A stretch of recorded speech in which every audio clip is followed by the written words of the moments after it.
February 18th, 1933, 38th Avenue, Denver, Colorado, in the back room. Giuseppe Joe Roma sits at a table, waiting. He's in his early 50s, dressed in a suit despite the late hour. The back door is unlocked. He's expecting visitors. Outside, the temperature hovers near freezing. Denver sleeps. The city that began as a gold rush camp, that survived boom and bust cycles, that's trying to decide whether it's still a frontier town or a modern American city. That city has no idea what's about to happen. The back door opens. Footsteps. Voices.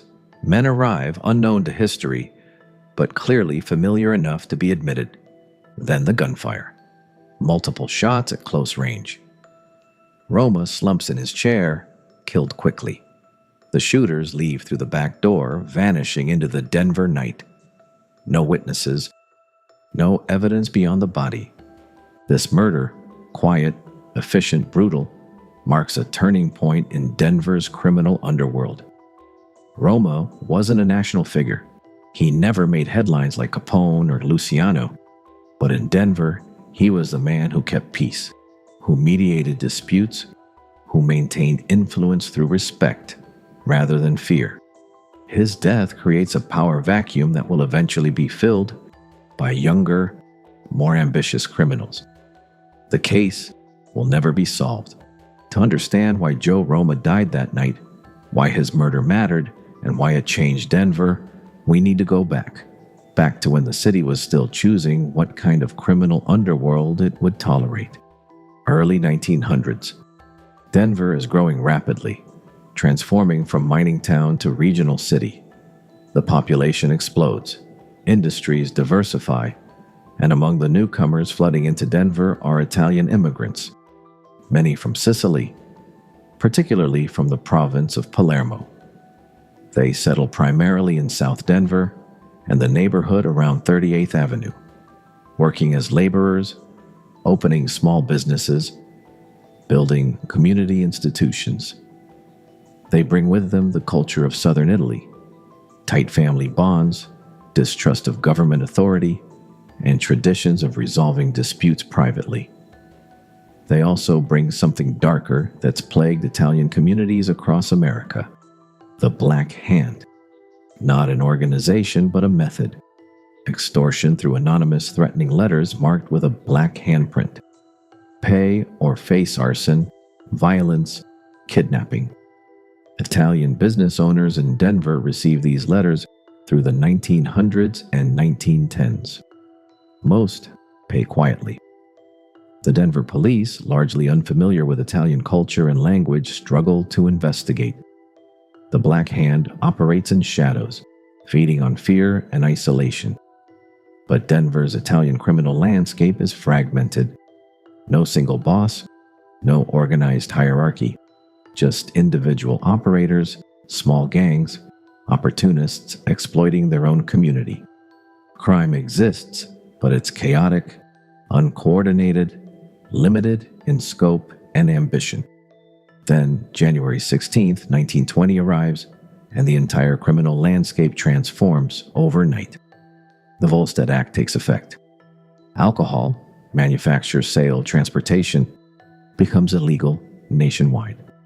For criminals across America, prohibition represents opportunity on a scale previously unimaginable. In Denver, the impact is immediate. The city's geographic location becomes useful. Denver sits near regional distribution routes and serves as a secondary hub for bootlegging in the Mountain West. Routes pass through from various sources, and Denver's growing population creates local demand. Bootleggers need distribution networks. Speakeasies called Blind Pigs in Denver open across the city, operating with varying degrees of police tolerance. The money flowing through illegal alcohol dwarfs anything Black Hand extortion ever generated. Italian criminals in Denver, along with Irish, Jewish, and other ethnic operators, move into bootlegging. But the business requires organization. Suppliers need to be reliable. Distribution routes need to be protected. Territorial disputes need to be settled. Payoffs to police and politicians need to be coordinated. Denver's criminal underworld begins consolidating, and into this consolidation steps Joe Roma. Giuseppe Roma was born around 1881 or 1882 in Italy, likely Sicily, though exact records are unclear. He arrives in the United States around 1909, part of the massive wave of Italian immigration. He settles in Denver, starting as a fruit peddler, pushing a cart through neighborhoods, selling produce, learning English, building relationships. He's industrious, personable, respected in the Italian community. As Prohibition creates opportunity, he moves into bootlegging, not as a street-level operator, but as an organizer, a coordinator. He has connections to suppliers. He has relationships with speakeasy owners who need steady product. He has the trust of the Italian community, which provides both customers and cover. Legitimate business on the surface, criminal operations in the back room where bootlegging deals are made, where disputes are settled, where the structure of Denver's emerging Italian organized crime takes shape. Community accounts portray Roma as a mediator, though official documentation is scarce. He's widely reputed within the Italian community to settle disputes.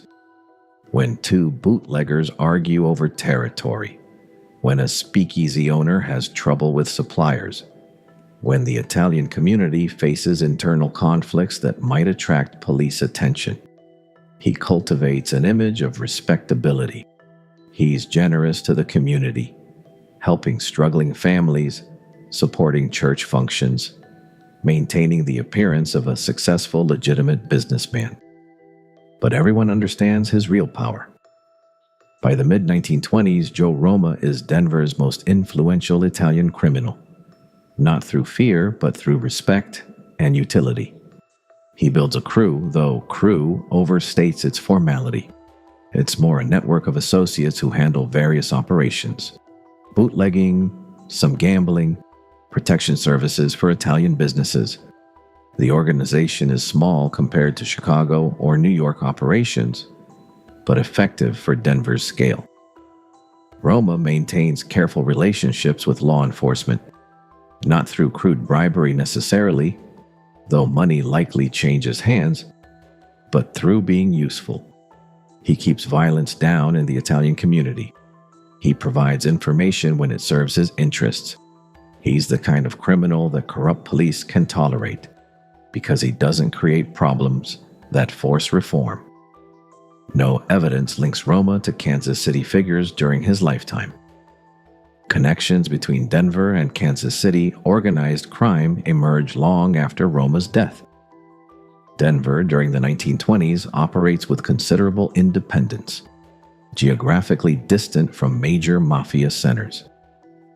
Roma navigates various relationships successfully through the decade, building wealth and influence while keeping Denver's underworld relatively stable. But stability breeds resentment, particularly among younger criminals who see opportunities Roma isn't pursuing. The Smaldone brothers, Clyde and Eugene Checkers Smaldone, along with their brother Clarence Chauncey, are rising figures in Denver's underworld by the late 1920s.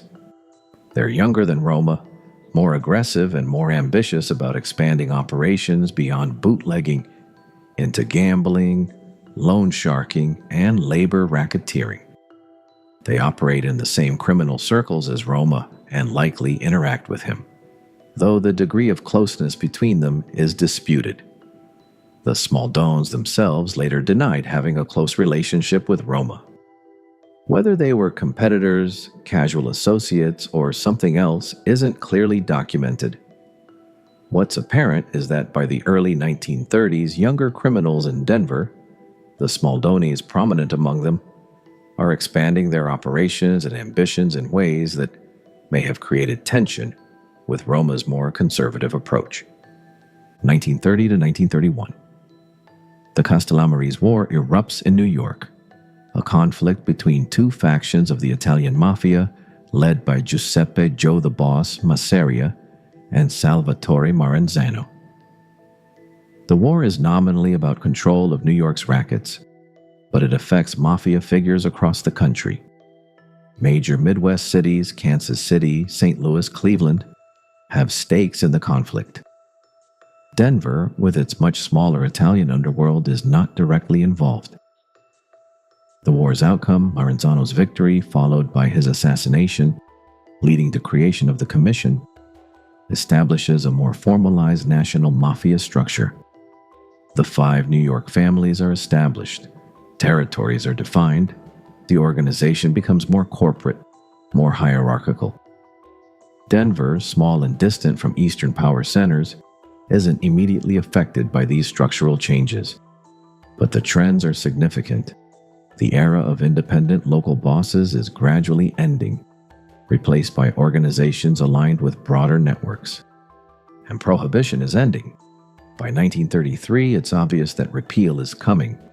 The 21st Amendment will be ratified in December, eliminating the constitutional basis for the Volstead Act.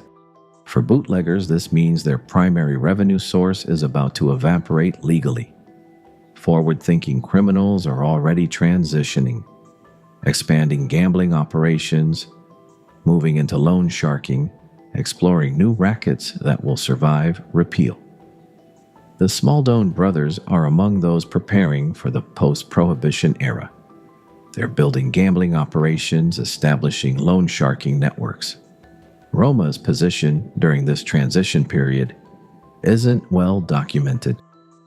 Some historians speculate the shifting criminal economy may have played a role in creating tensions, but no direct evidence connects Prohibition repeal to the murder. By late 1932 and early 1933, the criminal landscape is shifting. How Roma fits into these changes, what specific conflicts existed, what tensions emerge, most of this remains unclear from historical records. Some accounts suggest Roma became more cautious in the weeks before his death, though these reports are difficult to verify. Whether he sensed specific danger or was simply responding to the general instability of the period isn't known. February 18, 1933. The exact sequence of events leading to that night isn't documented. Who initiated it, what the stated purpose was, who exactly was expected, aren't established by surviving records. What's certain is that men arrived at the store. Roma was found seated. There was no sign of forced entry, suggesting he admitted people he knew. The shooting occurred at close range. He was hit 7 times according to the coroner's report. The attack was quick and fatal. The shooters exited, leaving Roma dead. No surviving police reports indicate the recovery of any murder weapon. His body was discovered the following morning. The Denver Police Department responded immediately. The crime scene was processed. The coroner examined the body, documenting the gunshot wounds. Witnesses were sought, but police records show no witnesses came forward. Whether due to fear, loyalty, or cultural norms remains uncertain. The investigation focused quickly on the Smaldone brothers. Law enforcement suspected they might have had motives tied to the shifting criminal landscape, but no documented motive has ever been proven. They were in Denver, but their alibis, while not strongly convincing, couldn't be definitively disproven. Physical evidence linking them to the murder didn't exist. No murder weapons were recovered. No witnesses came forward. No forensic evidence tied them to the scene. The Denver police, facing silence from the community and lack of hard evidence, couldn't build a prosecutable case. The Smaldones were questioned and released. No charges were filed. The investigation continued nominally, but stalled quickly. Within months, it was effectively closed, though never officially solved. The theories about who killed Joe Roma have circulated for decades, each with supporting evidence and counter-arguments. The most commonly cited theory is that the Smaldone brothers orchestrated the murder, eliminating Roma to advance their own criminal interests. The circumstantial evidence is notable. Roma's death created a vacuum that remained partially unfilled for years. The Smaldones eventually emerged as Denver's leading criminal family, but only gradually. They expanded influence through the late 1930s, but their true rise to dominance came in the 1940s and 1950s. During this period, they controlled gambling and loan sharking operations, rackets that became more important after Prohibition ended in December 1933. Their alibis during the investigation were questioned, but never definitively broken. Multiple law enforcement officials believed they were involved but couldn't prove it. The counter-arguments are significant. Physical evidence was entirely lacking. The relationship between Roma and the Smaldones isn't well documented, and suspicion based on timing doesn't constitute proof. But in the context of criminal power transitions, circumstantial patterns often suggest truths that courtroom evidence can't establish. Some historians have speculated about Kansas City involvement in the murder. Kansas City had organized crime operations, and Denver could theoretically have been of interest. However, no direct evidence links Kansas City to Roma's murder. The theory exists primarily as speculation based on geographic proximity and later relationships, not on documented facts from 1933. Without concrete evidence, Kansas City's involvement remains conjecture. Another theory involves internal Italian community disputes, personal vendettas, business conflicts, or cultural tensions carried from Sicily to America. Such dynamics existed in Italian communities nationwide, where immigrants from different Sicilian towns sometimes maintained old rivalries. Roma, as a reputed mediator and arbiter, would have made decisions that created winners and losers, potentially generating resentment. However, no specific feud or vendetta has been identified as the motive for his murder. The theory is plausible in general terms but lacks particular evidence. A related theory suggests revenge for specific mediation decisions Roma made during his years as Denver's criminal arbiter. Over more than a decade, Roma reportedly settled numerous disputes. Some decisions inevitably created aggrieved parties who lost money, territory, or status. A sufficiently serious grievance could have motivated murder. But like the vendetta theory, this lacks specificity. No particular mediation has been identified as the trigger. No alternative suspect has been credibly named. A final theory suggests action by younger criminals, not necessarily the Smaldones, but other ambitious operators who saw Roma as an obstacle to change. The approaching end of Prohibition, the changing criminal landscape, the generational tensions between older, more conservative operators and younger, more aggressive criminals, all created conditions for conflict. This theory fits the era's dynamics but lacks evidence pointing to any specific perpetrator. What happened after Roma's murder reveals important patterns. Over the following years, the Smaldone brothers became increasingly powerful in Denver's underworld. Roma died in February 1933, and Prohibition ended in December 1933, meaning there were no bootlegging networks to inherit after repeal. Instead, the Smaldones built their power through gambling operations, loan sharking, and eventually other rackets. Through the late 1930s, they expanded influence, but their true dominance emerged in the 1940s and 1950s, when they became Denver's primary organized crime family. Clyde Smaldone eventually became recognized as a significant organized crime figure in the Rocky Mountain region. The Smaldone family controlled various illegal operations for decades. Whether their rise resulted from killing Roma or simply from filling a vacuum his death created remains uncertain. The timing is suggestive but not definitive. The murder was never solved officially. No one was ever arrested for killing Joe Roma. The Denver police case file remained open but inactive. No witnesses ever came forward, even decades later when the risks had diminished. This silence reveals the community's insularity, its suspicion of authorities, and its adherence to codes that handled justice internally rather than through official legal channels. The failure to solve the case also suggests possible police limitations or corruption.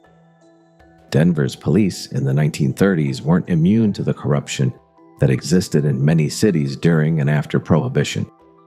Officers who'd accepted payoffs had incentive to avoid investigating too vigorously.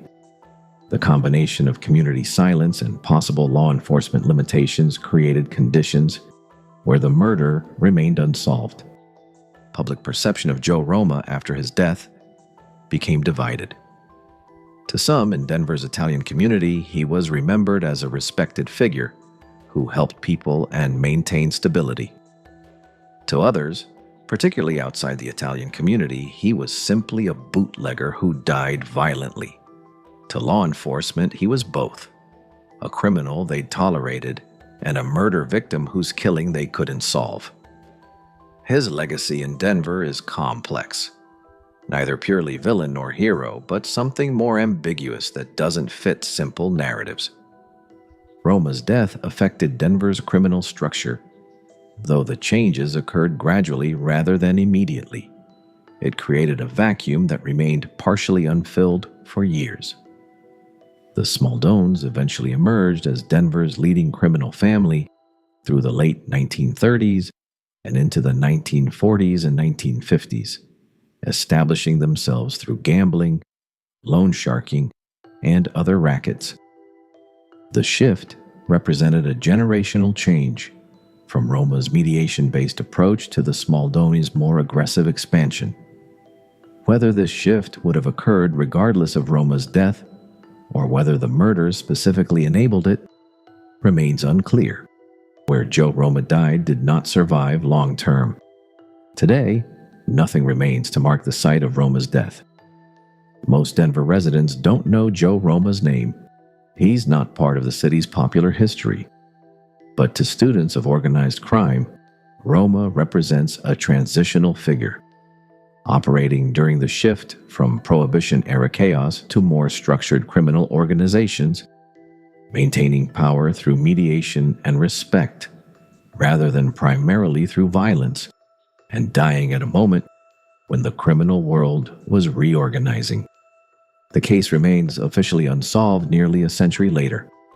The men who killed him, quite possibly the Smaldone brothers, though never proven, were never charged, never confessed, took their secrets to their graves.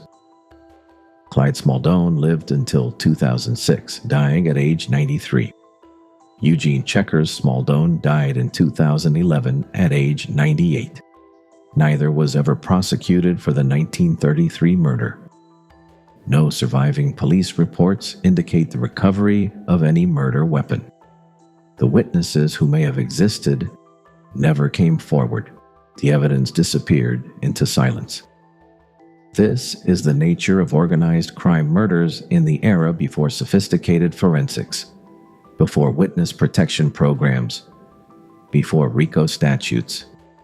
Murders happened, power shifted, and the codes of silence ensured that legal justice rarely occurred. February 18th, 1933. Multiple gunshots. One man dead, and Denver's underworld entering a period of transition. Joe Roma died in his early 50s, killed by people he apparently knew well enough to admit to his store. Whether he believed in old codes of honor and respect, whether he understood the danger he faced, whether he could have prevented his murder, none of this is documented. What's known is that his death created space for others to eventually rise. The Smaldones filled that space over subsequent years, building an organization that dominated Denver's criminal landscape through the mid-20th century. Whether they killed Roma to create that opportunity or simply capitalized on a vacuum his death created, the result was the same: a shift from one era of Denver organized crime to another. Roma's murder wasn't necessarily the first act of a new order. It may simply have been the last act of an old one. the final moment when mediation and respect could maintain criminal power, before more aggressive, more violent methods became necessary for survival. Denver's underworld learned what other cities had learned. Criminal organizations were evolving, becoming more structured and more ruthless. Those who adapted survived. Those who didn't became history. Joe Roma became history, and no one was ever punished for making him so, because in the world he inhabited, justice meant something different than courtrooms and convictions. It meant power, and power that night belonged to someone else.